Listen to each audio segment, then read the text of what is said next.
שלום לכולם, אני נעמה, והיום אני אסביר לכם על איך לעקוב אחרי הבחינות של התלמידים.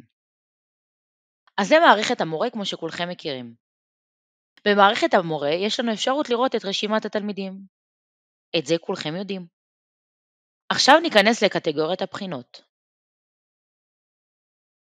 כאן נוכל לראות אילו מבחנים כבר פתוחים. ניתן לראות שיש 5 מבחנים שפתוחים. ניתן לראות את ממוצע הכיתה במבחנים, את מספר התשובות, כלומר מספר התלמידים שענו על המבחן, ואת מספר התלמידים הכולל. אם נפרש את מה שכתוב כאן, נוכל לראות שיש 21 תלמידים בכיתה ד' 1, אבל רק 8 ענו על מבחן הקולורס.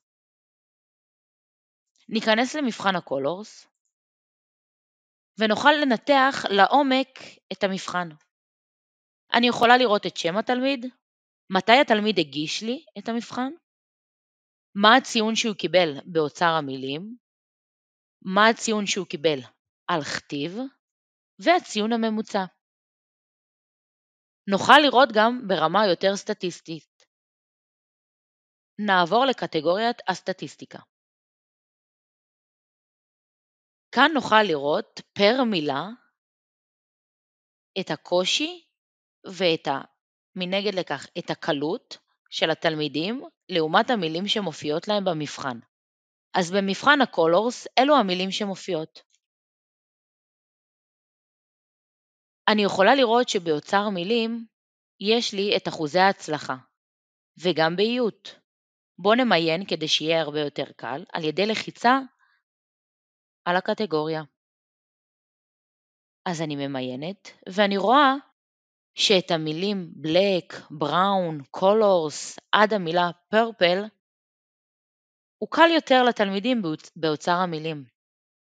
לעומת המילה pink ובלו ששם אחוזי ההצלחה הם נמוכים יותר. בוא נמיין את איות, שוב על ידי לחיצה, ונוכל לראות שהתלמידים מתקשים לאיית את המילה purple. שם אחוז ההצלחה הוא עומד על חצי. לעומת זאת הם גם מתקשים לאיית את המילה blue. שם אחוזי ההצלחה הם יותר גבוהים מפרפל, אבל יותר נמוכים מהמילה רד. אפשר לראות שאת המילה רד יש 100% הצלחה, גם באוצר מילים וגם באיות. מכאן, אתם המורים יכולים לשים את הדגש על איזה מילים לבצע חזרה יותר, על איזה מילים לעקוב, מה המילים הקלות לתלמידים ומה המילים הקשות לתלמידים, וכך לבצע את מערכי השיעור שלכם. שיהיה המון בהצלחה.